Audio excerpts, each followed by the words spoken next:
Good morning, small engine velocity viewers. This is Caesar with, of course, small engine velocity, and I am doing another moto vlog. Today I decided I think I'm going to take a little bit of a different route to work today. It's pretty much the same thing, parallel to the road I rode on before. It's just I'm getting bored with what I'm seeing on that road, so you know what, just change it up if you want to do something, if you want to see something different.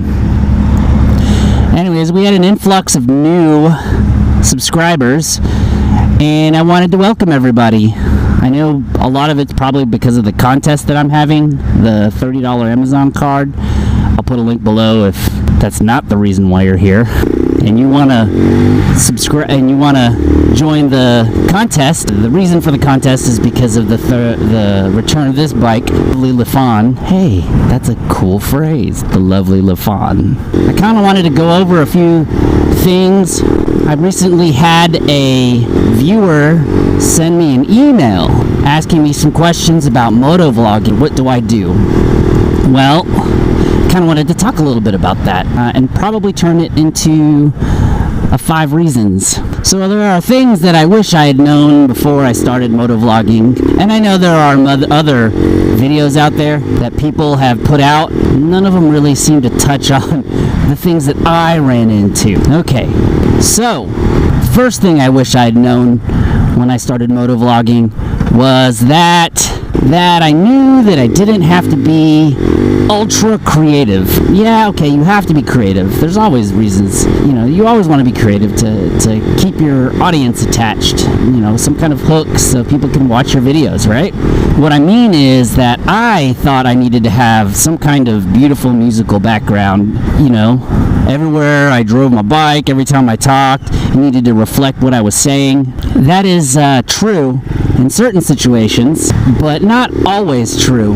Like, for example, now, all you hear is me talking and the engine of the motorcycle.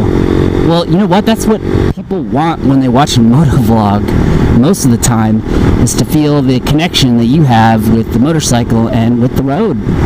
I still put little graphics up in here and there. I like to do that. I'm starting to play around with green screen, and I learned to do a little bit of After Effects to make some intro screens and stuff, but you know, maybe I'll work on some thirds stuff that puts stuff down on the screen in the corner. But other than that, people are happy the other way. Now, I'll still put music here and more there, but you know, keep it simple. The second thing I wish I knew was that the GoPro Session didn't have an external mic. I bought it haphazardly because it was, I borrowed it haphazardly because it was cheap. And it takes great videos, but the problem with it is that it doesn't have, one, a removable battery.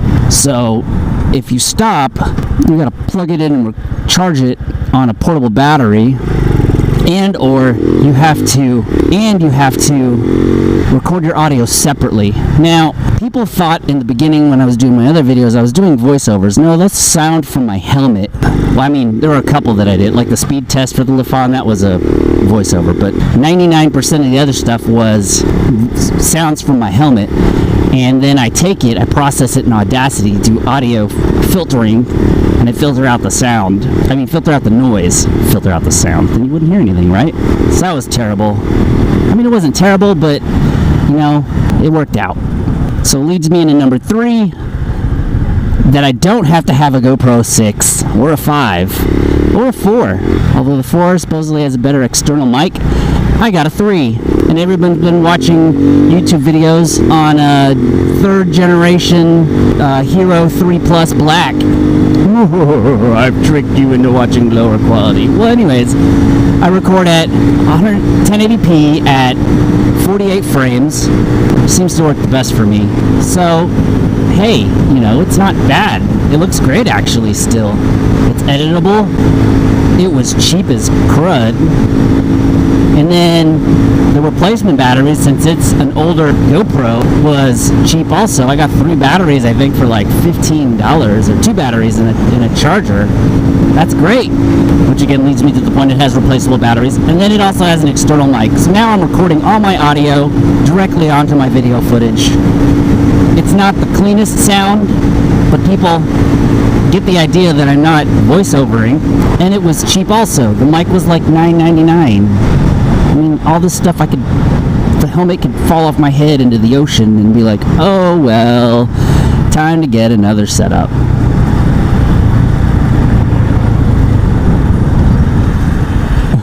Did you see that? That car turned into the car. I guess wasn't paying attention that someone was turning there. To continue with that last part, just a really quick side note, because I record my audio onto my video footage directly, it's easier to edit, therefore I can put out more videos per week. What the heck was I on? I said, the fourth thing I wish I knew before I went and did some moto vlogs is that I had figured out already that people like a schedule. Right now I release all my videos, or before I released all my videos randomly throughout the day. Whenever I was done with it, I would just schedule it whenever I thought people wanted to watch it. Well, the viewership goes up when you regularly release it at a specific time. People begin to expect it. I used to release it at 2. Now I release it at 5. It's around when people are getting off of work or already off of work, and then they watch it.